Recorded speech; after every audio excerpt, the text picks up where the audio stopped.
maybe Matt has Hawkeye's helmet stashed away as well.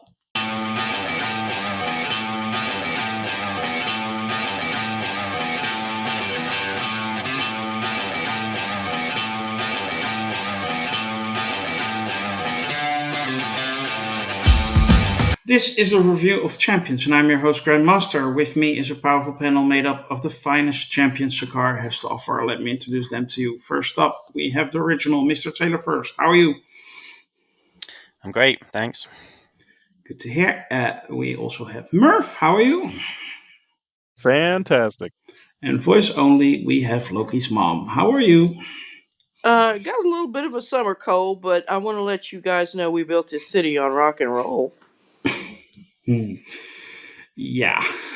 Today we are going to talk about episode 4 of Daredevil Born Again, as you might have guessed. But before we do, I want to ask you all to help us out. Like and share this video and subscribe to our channel. And if you want, you can join our ranks at sakar.freeforms.net. You can set up an account, and you can do that by clicking on the link in the description. And join the conversation on the board. Join us on our shows. If you want to. Consider this your final warning. After this point, we are spoiling the show, or this week's episode, I should say. So if you haven't seen this week's episode, do that first and then check out our review. And please do that. Daredevil Born Again, episode 4. Well, how to describe it? Matt, he struggles. And Fisk, he struggles. Matt struggles with the death of Hector Gonzalez. And, well, he seeks out an old friend, I should say. And Fisk, he struggles with some betrayal. And, yeah, he also has a guest for dinner, I guess. Merv, did you like this week's episode? I did. I like this episode quite a bit. It's a continuation and escalation of a lot of things that have already been kind of established for both what I'll call the two main characters, which are Matt and Fisk. But I thought they did a really good job of showing that the weight of the facade of who these characters are pretending to be versus who they actually are for both of these characters is it's like kind of a parallel struggle for each of them, and there's been quite a few cracks on both of their fronts as their personas as opposed to who they really should be, and I can't wait to see them lean into that if they do. Lokismom, I think the song "We Built the City on Rock and Roll" is about San Francisco, but anyway, doesn't really matter. No. I got sick of it during the episode as well. Thank you for that reference. Did you like the episode this week? Yes, what I like about it best is it's treating us like adults. Um, uh, I think the dramatic tension pretty much has carried over from the third episode into the fourth episode.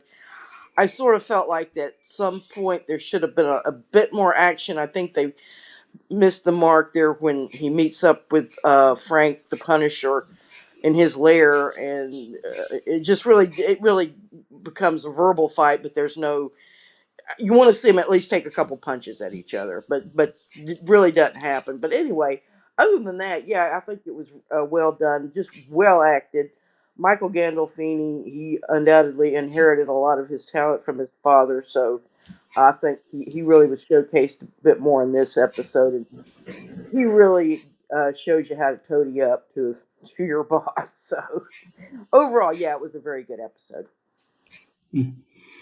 Taylor, did you like this week's episode, or are you a bit like me? The show is meddling a little bit too much. No, I like the episode. Glad to see they had referenced, of course, the Punisher previously in this season. And now we saw that he is, in fact, still in New York and apparently still doing his thing and still racked with all that guilt that's driving him. The Kingpin is settling in as mayor, and he doesn't seem to be liking it very much. I don't know how long his patience is going to hold out, but he apparently does have some kind of therapy of his own, torturing the man that had an affair with his wife, so that lets him blow off steam, I guess. And Matt is this close to becoming the Punisher again. So becoming Daredevil again. So I'm hoping in the 2-part episode coming up this week, we will finally see some more Daredevil action. Yeah, let's hope that, because that's my problem with the show. If I have a problem, I like it. It's very good, well written, well acted, no problems there. But yeah, let's let's get to the action. A little less conversation. Would be a better song for this show. But anyway, Loki's mom. You had some criticism, I heard. Like me, a little too less action. Um, Yeah. Anything else? No, I mean, otherwise, other than that, I think you really should have been, give us a little meat and potatoes there, because this is the genre that we're in. We're not in a regular police procedural or something like that. We're in comic book verse. So anyway, yeah, just a little bit more of that. But like I said, the acting was really great. I think the introduction of that. Who's the guy with the mask that's got the red? Who is that guy? I have no You clue. guys are more familiar with the comics. His comic book name is Muse, but that's about as much as I know about him. Okay, so he's sort of a He is a mystery. bad guy. Apparently, I mean, it was a very shocking, macabre ending. I mean, there is Kingpin with Adam, his wife's former lover, and he's torturing the man. Oh my God, and eating in front of him, and that was just. And then of course this guy is apparently looks like he's what's that popular conspiracy theory that went around about the androchrome or whatever, kidnapping teenagers and sucking whatever it is, and politicians were drinking it or whatever. Horrible, horrible conspiracy theory. And I think it maybe is playing into that a little bit. Because the series is being referential to things and that's going on in our society, if only obliquely. But yeah, so I think that's going to be interesting to find out what that is. But like I said, other than just it just was a lack of violence, that we need to have a little more violence in there. I hate to say that because that's what Matt's fighting against. He's trying not to be violent. He swore off of that because really that's what his religion, his faith teaches, that you're to be.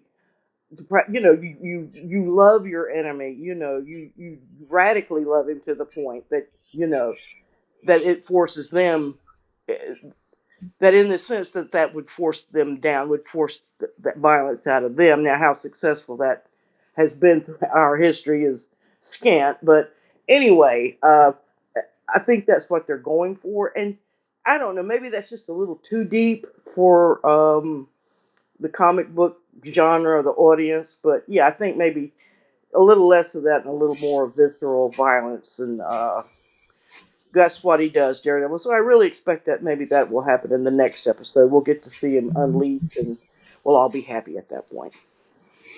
Yeah, me too. I could use with some punching. Taylor, do you have any criticisms of episode 4, or do you agree with Loki's mom and me? Well, other than we built this city has been in my head for the last 4 days, I have no other complaints about this episode besides that.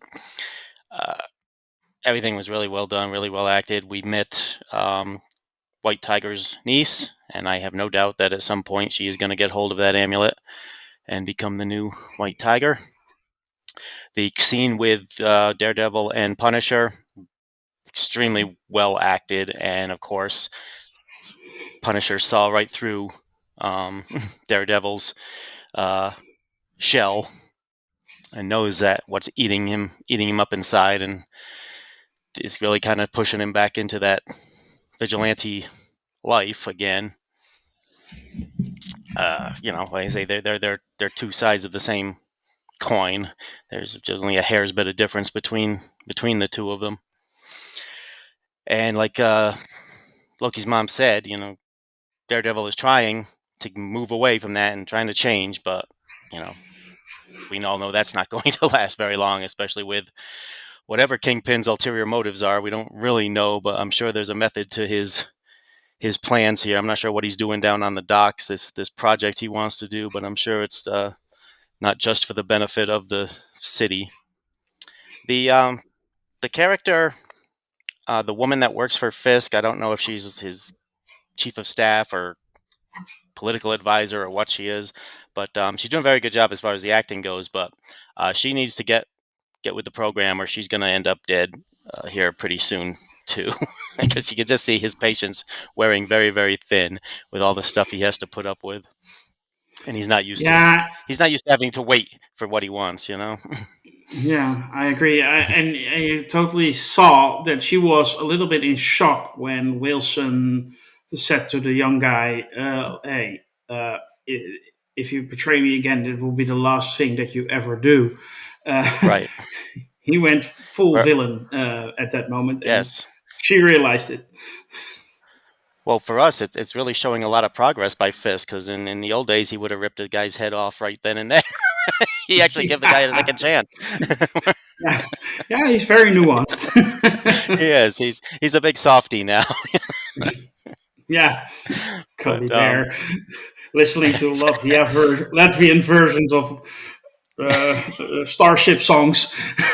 yes. Well, I loved when they were taking him around and they take him into the building and he's yelling about this thing and the other thing, and then he says, "Where am I?" And they say, you're in the Latvian consulate or the Latvian cultural center or whatever. You didn't even know where he was, but of course, then he gets to hear "We Built This City" sung in Latvian. So I can see why he's losing patience here, because I would be going nuts with this schedule too. And then he has to Yeah, do his couples counseling with his wife and restrain himself from killing anybody there. He's always going to lose it at some point. Right now, if the guy in the cage dies, I don't know what he's going to do, because he's not going to have anyone left to torture. So he's going to have to find someone to kill. Maybe it's this serial killer that's collecting the bodies. Maybe he'll end up going after him or something. But I'm very anxious to see where that story goes. But the yeah, whole series is just great. It's just endlessly entertaining, even without action. It's just extremely entertaining. The episodes fly by while I'm watching them, which is why I'm kind of glad they're doing 2 episodes this coming week. And I'm really looking forward to what happens next. And um, I guess the one question I have: does Daredevil really need that many helmets? He collects helmets like I collect DVDs at this point. It's getting ridiculous. well, I guess you need to dress for the occasion. Exactly. Someday you need a more red helmet than the other night. I don't know. Depends on the blood, I guess. I have no clue, but Maybe. I like it actually. I actually like that scene when I saw all the helmets. Uh, uh, I guess hence we'll see my which one he chooses. See what mood he's in the first time he goes back in the Daredevil. Pick which yeah. costume Well, he's going to go with. we know from the She-Hulk show where he gets them. But anyway, Right. in Well, San I know Francisco. he's got that. He's got that designer in L.A. that makes them for him. Yeah. Oh. Merv, do you have any criticisms of this week's episode, or is it all highlights for you? Not too many big criticisms, other than I agree. I have some concerns that they're going to really milk the uh, Matt refusing to put on the mask and beat the criminals to a pulp story, uh, which, it's just like we all just want to see him in the costume and kicking the crap out of people, and just a little bit, just accept who you are, Matt. I think that's all what we're here for. Um, so that's the only criticism, but so far it hasn't gotten to like a total show annoyance criticism. Like, I'm not like on the penultimate episode and still haven't seen it yet, but you can see that that's where the storyline's going, is as that struggle for him on a personal level. So I have to agree with everyone else. I do hope it's sooner rather than later that he boils over and just puts the mask on already. And in the same regard, I want that for Fisk. Like, we know he's not this changed man, upstanding citizen, that he pretends to be. So just don the white suit and start beating the crap out of everyone, just like you want to. So that's kind of. I'm not quite to the breaking point of that yet, but if there's a few more episodes without it, then that's where I'll be, I expect. Mm-hmm. So, any particular highlights in this week's episode for you? Yeah, just in general, I do like the parallel that I mentioned already, the parallel storylines where both Fisk and Matt are both kind of pretending to be this person and they're not, it's not who they really are.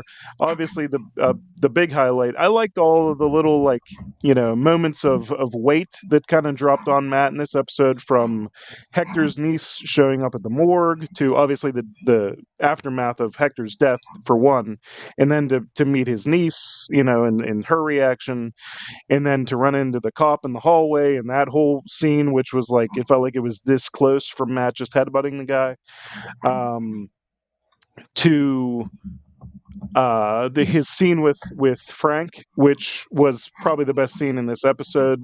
Both those actors just nail those roles, especially when they're together, and their conversations are always just so great to see, like, ping ponging off each other, because they just call each other out on everything all the time, and it's such a good, like, love hate relationship. Like, you can tell they like, even in the comics it's this way, they respect each other so much, and they have like a really, like, brotherly bond, but they go about their objective of fighting crime in polar opposite methods, basically almost polar opposite, I guess you could say. But it's always interesting to see those characters, and it's another conversation like the one that Matt had with Hector in, I think, the previous episode, or maybe it was 2 episodes ago, where it feels like Matt's projecting all of his, like, feelings about himself as Daredevil onto the next vigilante. You know what I mean? Like, everything that Matt said to Frank, he could just it just reflect it back to yourself, and that's, you can tell that's how he feels about himself. Like, why aren't you doing anything? That's what he wants to say to himself, but he hasn't been able to confront himself about it yet, I guess. So I'm really looking forward to seeing that happen for him. It's coming, it's building up, you could see it boiling. As far as Fisk's storyline, again, I like all the little things. I really, really enjoyed Sheila, who is Fisk's, whatever you call it, main political person, or whatever you want to call it, and then Daniel, who is James Gandolfini's son. I really thought they both shone pretty well in this episode. I liked seeing them, even though it was relatively short, handle the rockiness of a bad news article coming out and dealing with a person like Fisk in that role. I thought they got to highlight those characters and how they handled that situation. And obviously, halfway through I was thinking, like, oh crap, he might kill him in this, because if he finds out he was the leak. But then he does the one thing that I don't know that I expected him to do, which was admit to it, and I think that portrayed a sense of loyalty, and like, he gave him another shot. But I think in the back of my head, I'm still waiting for that next time to happen before the end of this series, and it's just gonna not end well for probably both of those characters, I'm guessing, but especially Michael Gandolfini's Daniel.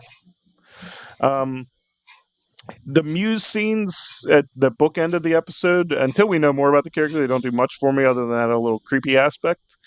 But overall, yeah, I just really like the, it's the simmering pot of Matt and Fisk at this point, and I just hope they don't let it cook too long to the point where it goes sour on me. If that makes Mhm. sense. Yeah, no, I totally get it. I mean, like I said before, my I'm totally with Loki's mom, and with you. The, the I like it so far, but come on, now we need to start, kicking ass, take names, stuff like that. And yeah, Loki's mom, you had a follow up. Yeah, just what Merv was saying about the two characters, the consultant, political consultants, and Junior, the younger consultant.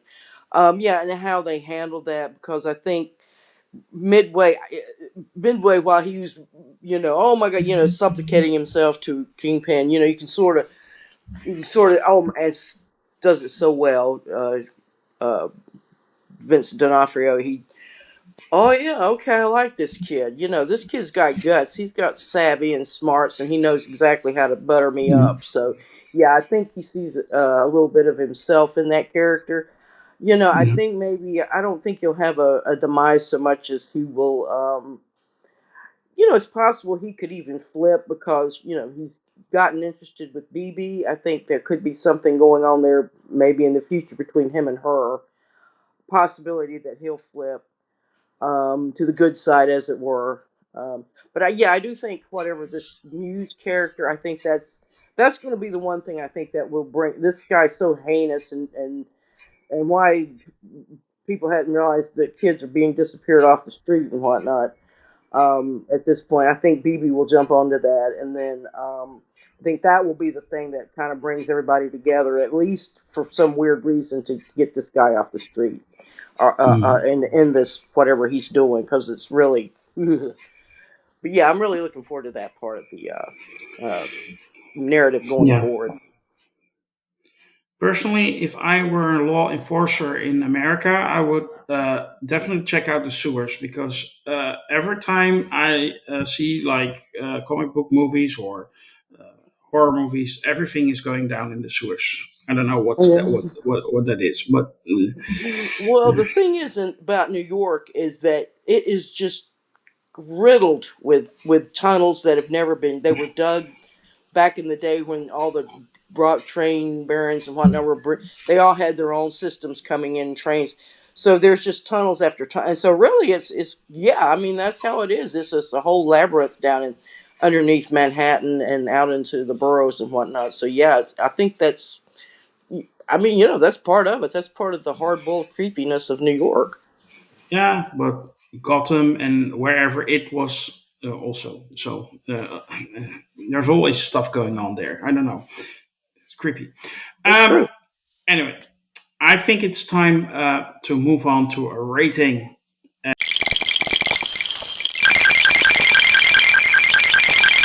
And I'm going to start with you, Taylor. Can I have your number for episode 4 of Daredevil Born Again, season 1? Yeah, before my rating, I just have to correct you on one thing. The phrase is kicking name and taking ass. Okay. As far as my rating goes for this episode, I'm going to go with a very solid 9 out of 10. 9 out of 10. Okay. That's fine. That's a nice number. Merv, can I have your number? Yeah. And before I give you my number, I just have one question. Do we think so? There's this case that Matt's legal partner, Kristen, keeps going back to, and that's the Madison case. Are we thinking what I'm thinking, that maybe Madison is spelled with a Y, but it's not where you think, and that maybe she'll show up in the show? Oh God, no. I mean, I fingers hope crossed. so. You're gonna, She's you're my gonna do some favorite pro character bono work for introduced Madison, post. are they? Yeah. She's my favorite Uh, character introduced post Endgame, so I hope so. yeah. She hope for the Uh, win. I thought she was out in I'll, Los Angeles though. Yeah. what was it, Los Angeles or San Francisco? Oh my. There we go. Yeah, Uh, Wherever. they built the city. She's wherever the party is. Yeah. yeah. Hmm. Maybe Well, I'm Wilson gonna Fisk teleport is her just the mayor wherever. of San Francisco at this point. I don't know. It could be any. But I'll go with a solid 9 out of 10 as well. I really liked a lot of the dialogue in this episode, and as long as we get some action sooner rather than later, I think this will be a solid story built episode. Hmm. Okay, I can live with that. Loki's mom, can I have your number? Yes. I'm going to give it a 7.5 because lack of action, but I think the acting was and the tension and the narrative was right up there. So 7.5. Yeah. I'm gonna go 8 out of 10 for all the same reasons as you said. Loki's mom, a little bit more action is needed, and that's lacking. And I'm keeping my high numbers for when it comes, if you don't mind. So 8 out of 10, I think it's fair. That will conclude this review of Champions for episode 4 of Daredevil Born Again. We hope you have enjoyed our discussion today. If you did, help us out. Like and share this review and subscribe to our YouTube channel. And if you really want more of us, you can join our forum at cigar.freeforums.net. We would love it if you do that. Next week, we will be discussing the next 2 episodes of Daredevil Born Again. And for now, I want to thank you all, also on behalf of our champions, and wish you to use the senses you have. Bye.